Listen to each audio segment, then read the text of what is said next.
All right. Name is Big Time. And, I'm from Philly. Pretty much nowadays, just report on watching Philadelphia die. I'm a fan of David O., the latest mayoral Republican candidate. We'll cover some of that. Just going to talk about some shit that's happening in Chicago and Philly because my co host is from Chicago. She's probably working right now. But as the titles talks, we're starting to see that the based Asians are falling. This is Redux. Link in the description. Japan Grape Crisis Center denied funding after founder denounced as transphobic. Yep. There's just something a lot of you need to come to terms with, which is you're on your own. And the sooner you come to grips with that, the better you're going to be. Japan's longest running Grape Crisis Center has been declared ineligible to receive public funding following statements made by the facility's director, which were deemed by government officials to be discriminatory against males who identify as transgender. Tokyo's Grape Crisis Center was founded in 1983 by 6 women, of course, half of whom were survivors of sexual assault. Machiko Orita, one of the founders, first confirmed the punitive measure during a meeting held last year in May, organized by women's rights campaign group Save Women's Spaces. Well, that sounds transphobic. Which was primarily, I guess they're TERFs now, right? Which was primarily concerned with the potential ramifications should gender identity policies be adopted in the nation. There have been various attacks and obstructions against our association throughout the last year. In one specific example, the director of the Minato City Center for Gender Equality carried out a speech suppression and power harassment attack against us for more than an hour, based on criticism that not referring to transgender women as women is detrimental to the promotion of gender equality and diversity in the Minato ward, Orita said during her 2022 presentation. Under Japanese law, power harassment is considered a serious charge. The legal code was updated in 2019 to address remarks and behavior of people taking advantage of their superior positions in the workplace that exceed what is necessary and appropriate for the conduct of business, thereby harming the working environment of employees.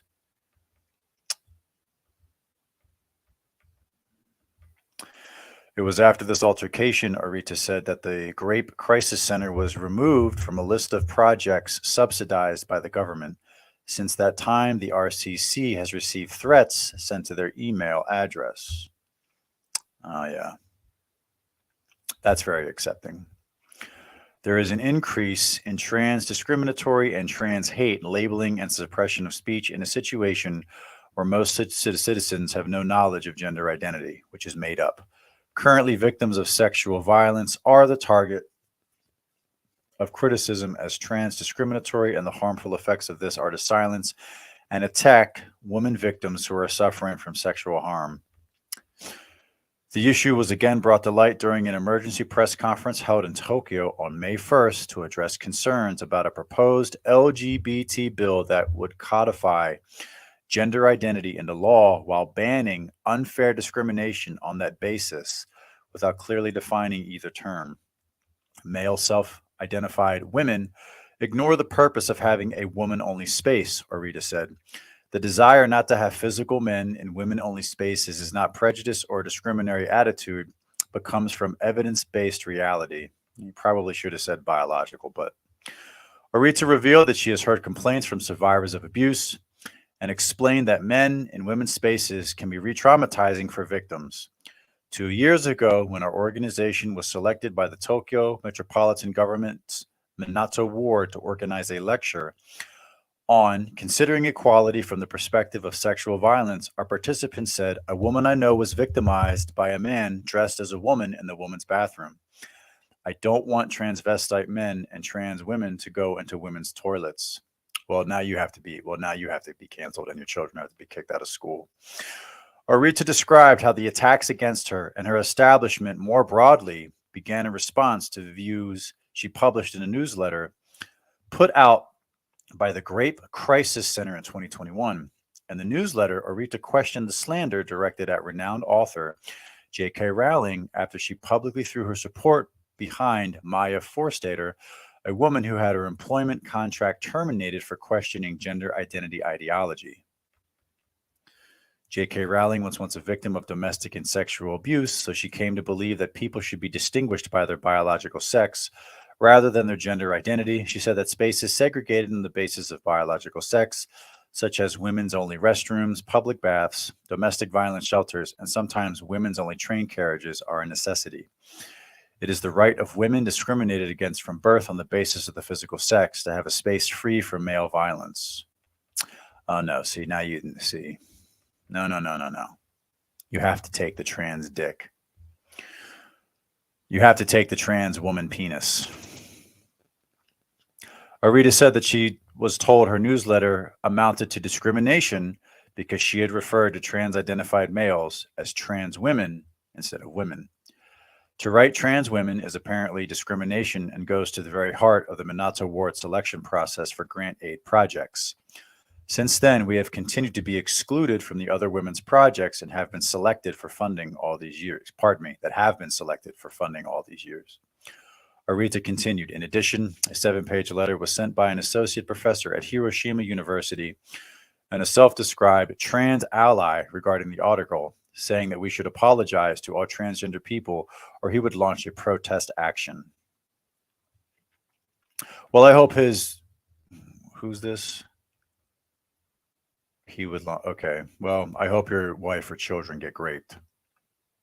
That's what I hope. I'm done feeling sorry for people who support this shit. Another topic of concern addressed by the newsletter was a lawsuit being heard in the Supreme Court, which has the potential to set a legal precedent allowing sex self-identification. The suit was brought forward by a man who has self-declared his sex as female and is seeking unrestricted access to women's restrooms. This strategy was pointed out 5 years ago. The man, whose name has not been released to the public, has not undergone any surgery. Oh, and still has his dick. He has been diagnosed with gender identity disorder and has been taking female hormones and began publicly presenting himself as a woman since 2010. In 2013, he filed a petition with the National Personnel Authority to remove restrictions on his use of women's restrooms at the Ministry of Economy, Trade, and Industry's office, but it was rejected.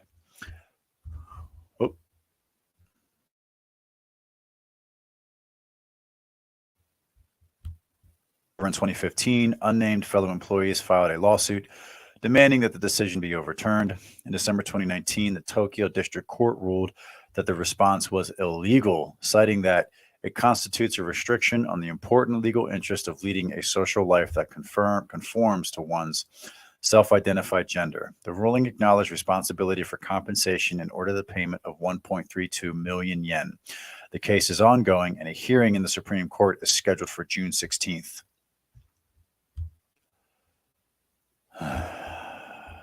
Attacks and threats were made because we wrote an article about the trial of a trans woman A who works for the Ministry of Economy, Trade, and Industry, who wants to use the woman's restroom alongside his colleagues, and we have since been targeted from all sides, Arita said in her presentation.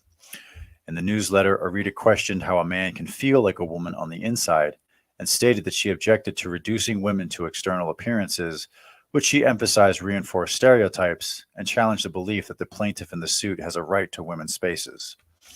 The attitude of Mr. A, who concludes that there is no problem because there were complaints, is the same as when in a male-dominated society where, if the woman does not say no, she is thought to accept it. Mr. A does not recognize the anxieties of women, which even men can imagine, and uses the power of the court to pressure women. What does it mean to be a woman at heart? A Twitter account belonging to the anonymous man involved in the lawsuit was discovered to have been making sexually suggestive posts. So look at his. So if this is the person's account, might be a burner account. Women who oppose men entering female-only facilities drew attention to several instances where he had joked about his penis in a sexualized context. Wow, no way.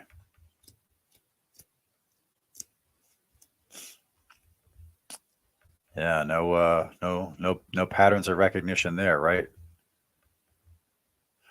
Oritza more recently discussed the issue of the RCC being denied funding during an emergency press conference held at the beginning of the month. 4 organizations gathered to express their opposition to a proposed LGBT discrimination bill, which includes a stipulation designated a self-declared gender identity as a protected characteristic.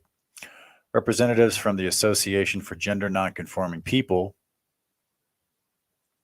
a group made up of those who have been diagnosed with gender identity disorder, and the Association to Protect Women's Spaces spoke alongside LGB activists to share their concerns about the legislation. The meeting was assembled in response to mounting pressure from foreign power to adopt measures enshrining the subjective term gender identity into law before the upcoming G7 summit, scheduled to begin on May 19th. Concerns presented at the press conference included the expanding of women-only spaces to men, which speakers said placed women at risk of assault or harassment, and the treatment of the lesbian community by men who claim to be women. Yeah.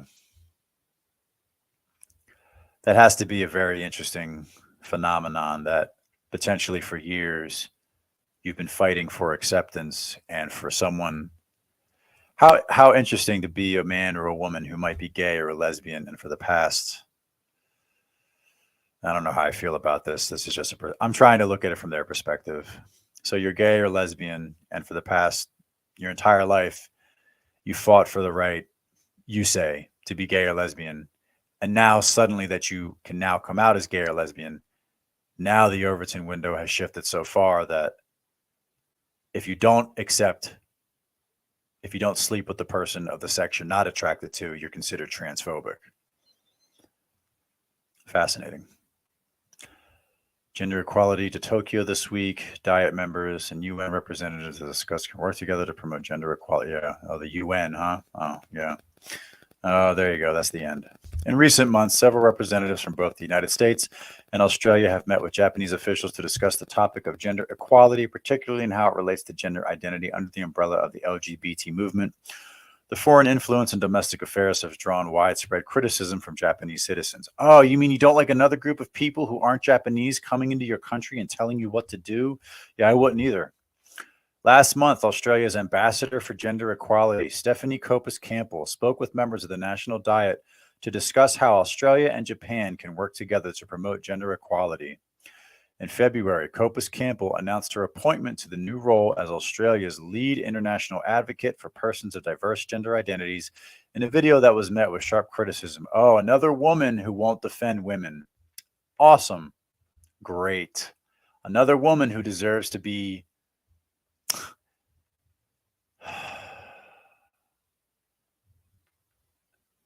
I don't know. You know, if you're the woman that says women aren't allowed to women only spaces and then you get attacked by one of these men, I don't know what to say. Kind of like, who'd you vote for? On May 12th, the U.S. ambassador to Japan, Rahm Emanuel, just checked here, shared a video featuring 15 foreign representatives pressuring the government of Japan to pass the LGBT bill. When my closest friends give me the same advice, I pay attention, he said.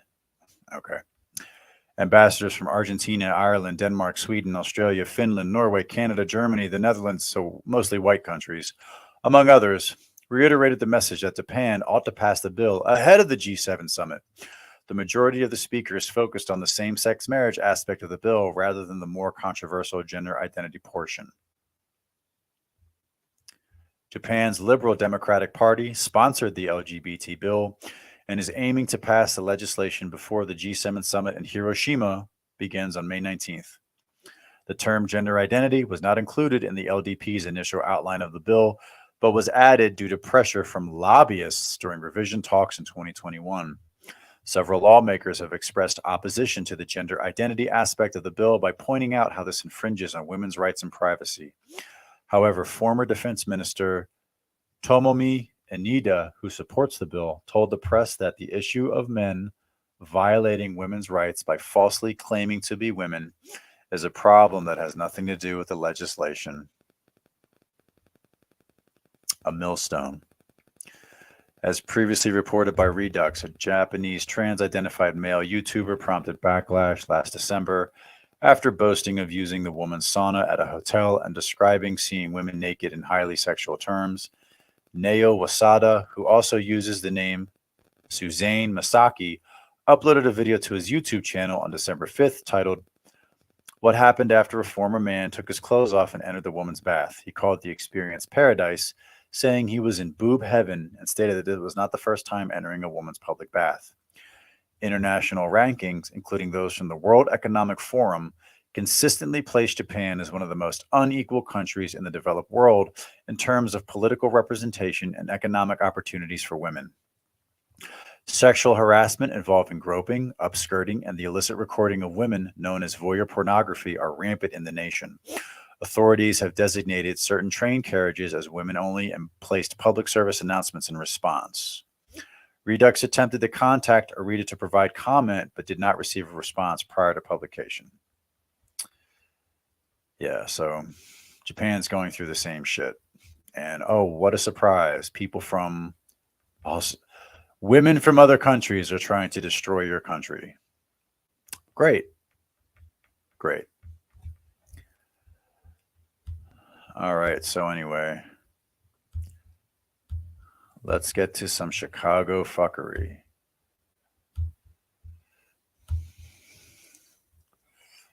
All right, so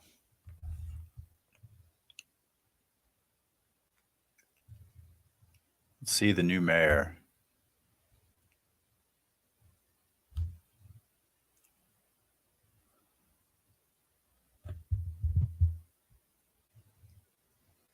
Mayor Brendan Johnson spent part of his Sunday speaking at UIC. He joined the UIC Social Justice Initiative for its portal project, Public Forum, Freedom, Dreams, and Chicago Futures. Activists, workers, and students all part of a discussion on critical issues from immigration to police accountability, environmental justice, and education. Organizers holding the mayor to his word of sounds like all lefty communist bullshit. More transparency and accountability from City Hall. The mayor talked about protecting workers' rights while he is in office. Over and over and over again, it's been proven that the politics of old have failed. And so that's why it was important for me to dedicate someone in the office specific to making sure that not just those who are unionized have protection and leadership, but workers as a whole, whether you work in a... What does this matter if you're bringing in immigrants and the city's about to receive $150 million? What is the point of this? Is all a farce. This is all a joke. You're not going to protect any workers. You're bringing in a subclass to replace the black people that you're supposed to protect. It's all bullshit. Warehouse, or whether you're a gig worker, you deserve to show up to work every day and experience dignity. And when you finally finish up that job, you should have some retirement at the very end to meet you there.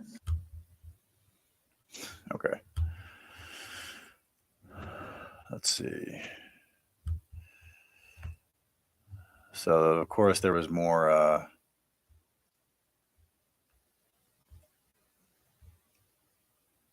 where is it? So apparently a bunch of the kids were running around. Here we go. So again, you're bringing all these people. So you're bringing all the immigrants, the illegals, to your city. But they're going to clash with the black community. That flash mob creating fear and anxious moments and concerns for tonight. Flash mob, so black teens. Right. Fox 32's Nate Rogers off the top tonight with the latest in Tinley Park. Nate? Context clue. Whenever it's a black crime or a black criminal, they send the black guy. Yeah, that's right. I'm Corey and Don. The Tinley Park Chamber of Commerce, in fact, planned this carnival in honor of Armed Forces Weekend, attracting hundreds of families from the surrounding area. But things took a turn last night when, according to police, teenagers from other areas arrived here to participate in a flash mob. There were apparently several fights that broke out, where as a result, today police canceled the final day of the carnival because another flash mob was rumored to take place today. You ruin everything. Basically, they all just came running over here, hundreds of them. Hundreds of who? You know, you have immigrants flooding into your country now, into your city, and there's going to be a clash. 3 illegal immigrants were shot last week in Chicago. I was only able to capture one on the news, and the other was an article. So Chicago isn't safe. So they're only receiving the immigrants for money. They don't care about them either. And we're just running through the streets. This was the chaos scene along Tinley Park's 80th Avenue Saturday night. All right, that's probably where we're going to meet you so we can start. Oh, thank God they're twerking on cars. Oof. Yeah, teens. Any other descriptors? Jumping on cars, according to police, running through parking lots and fighting. Anthony Cortez's partner at Union Bar and Grill, just a couple hundred feet away. What we tried to do was provide a safe haven for all of the kids and our staff and patrons. We brought them all into the building. Police say 400 teenagers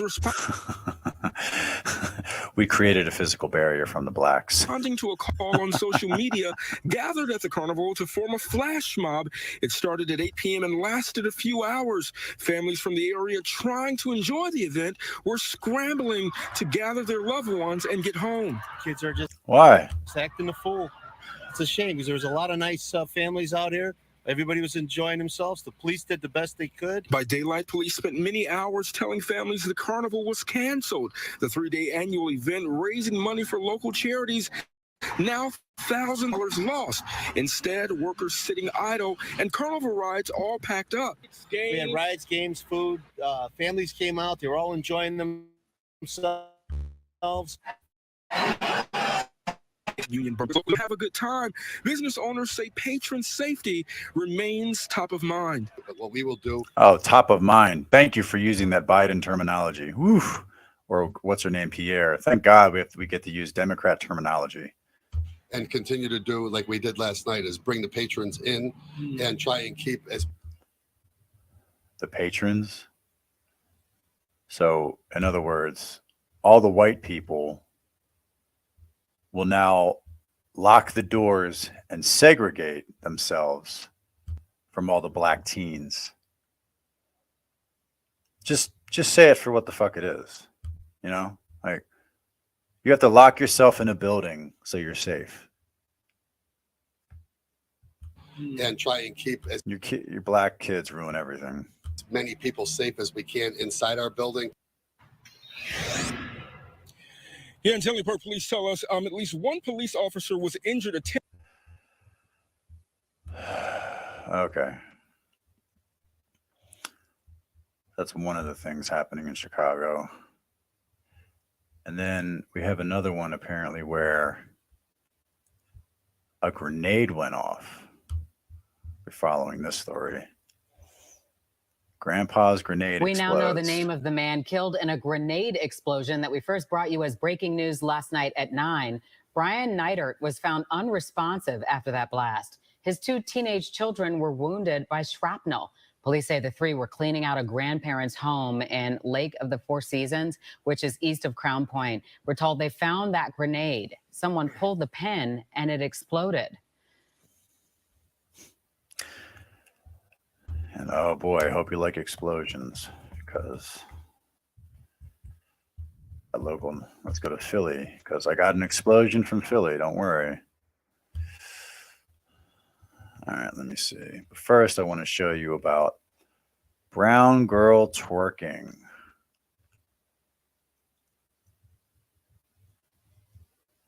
Give me a sec.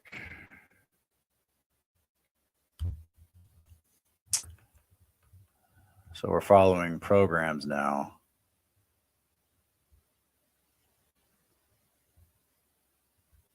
See if I can find it.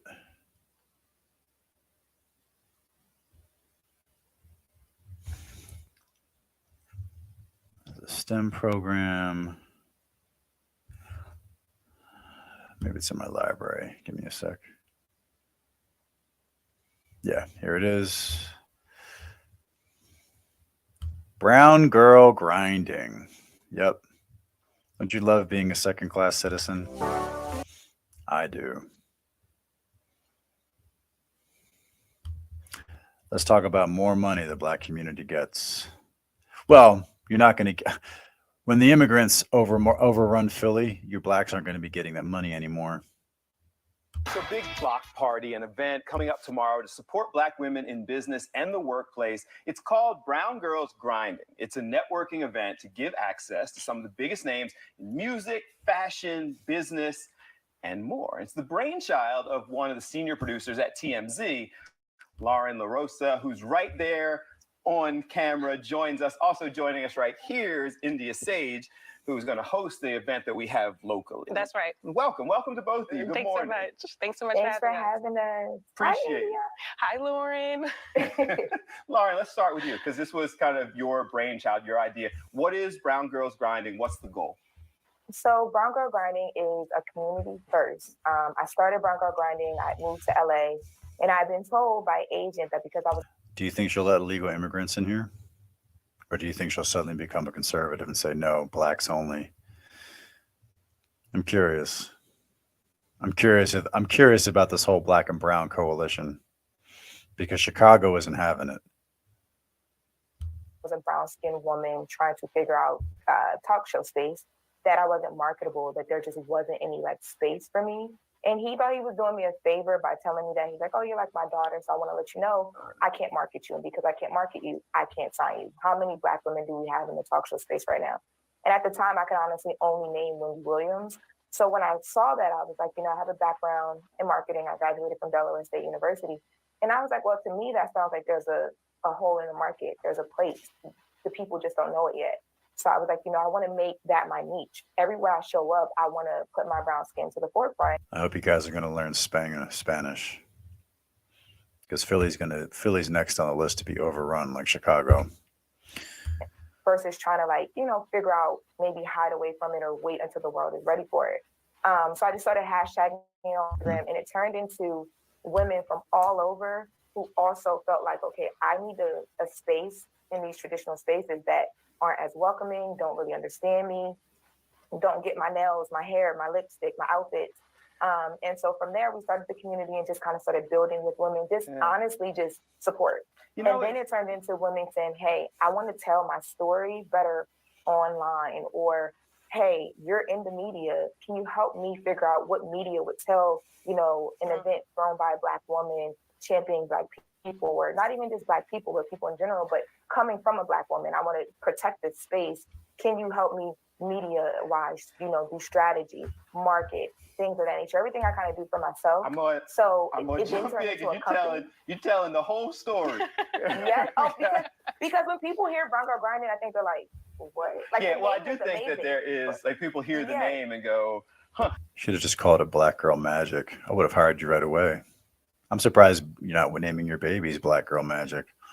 It's what is it? to me. I was asked before, was it like a mixtape name? And I was no. Right? I know. They don't. It's interesting to me, though, when you tell that story and India, I'm not surprised as an African-American man working in this industry. Right. I'm a little surprised at how people just blatantly say it to you. Right. Like there isn't the space for you. So you've gotten involved with this as well.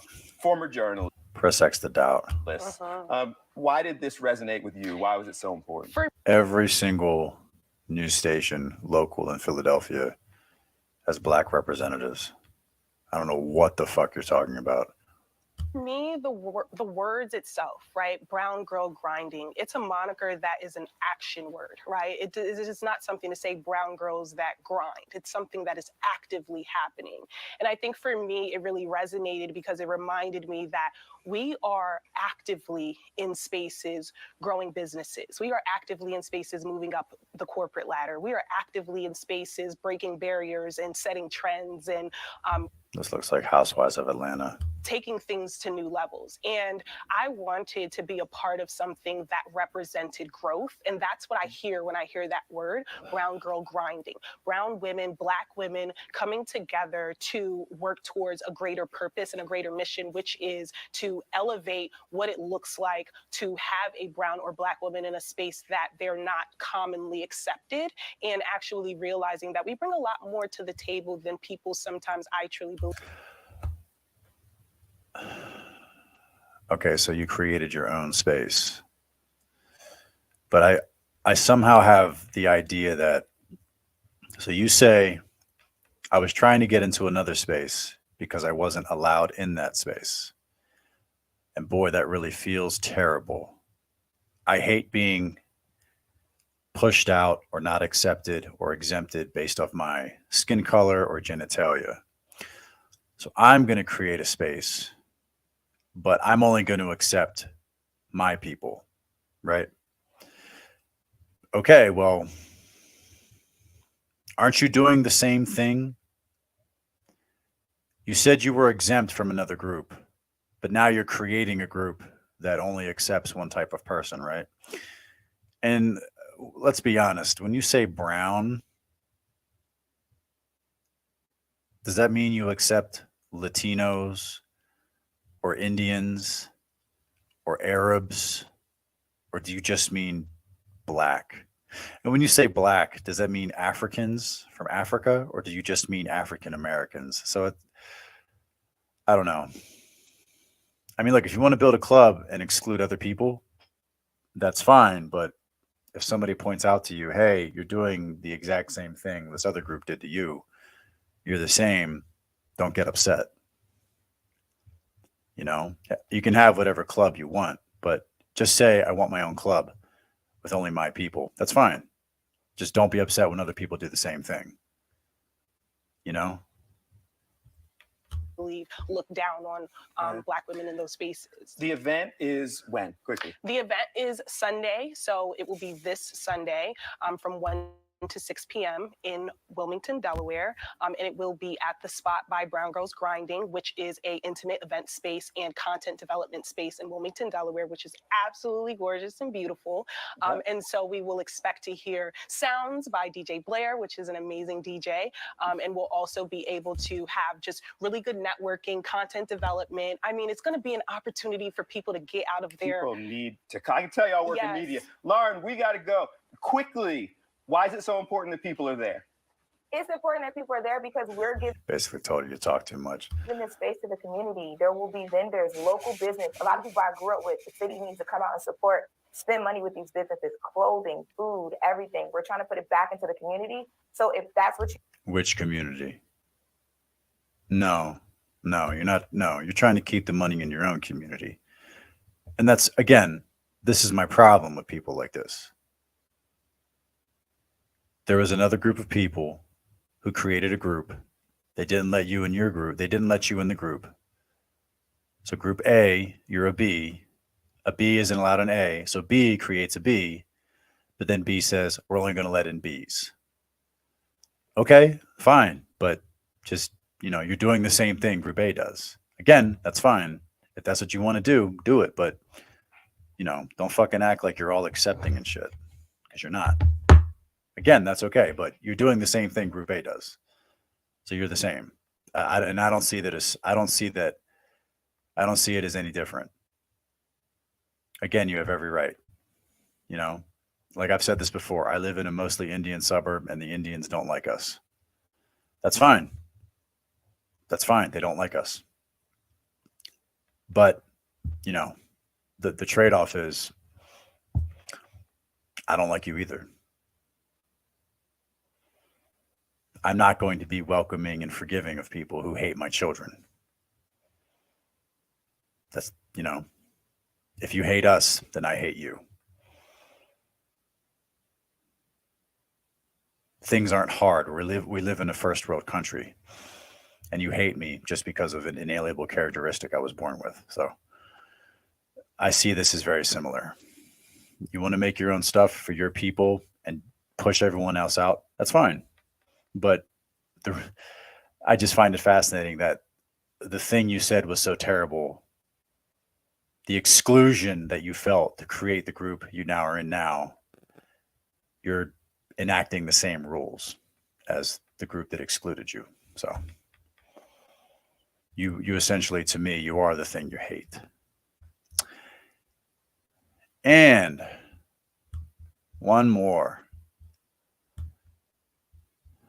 So now they're using bombs.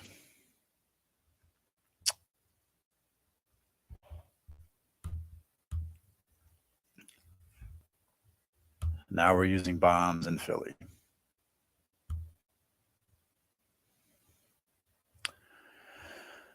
So they're coming into stores, putting explosive devices, and then blowing them up. Yay, diversity. And again, you know, you got an Indian guy in the store who literally almost had a bomb go off. And thank God he was alive, but you'll see.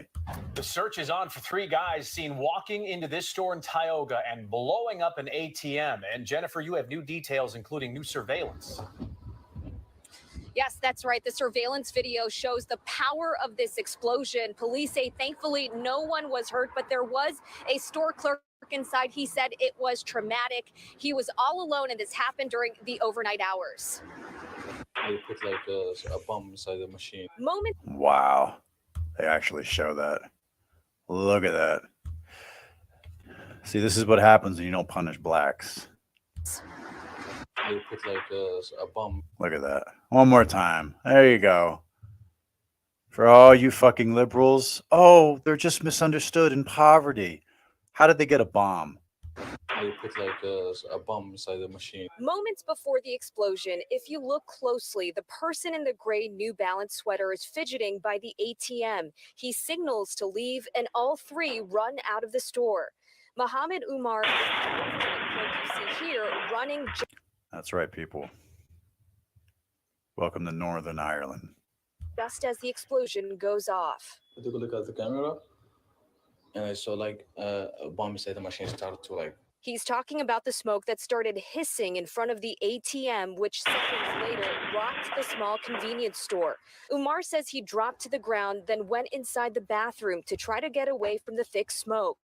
I went to the bathroom to like get some blood because I can't breathe. Over the last few years, Philadelphia police have responded to other ATM explosions and thefts.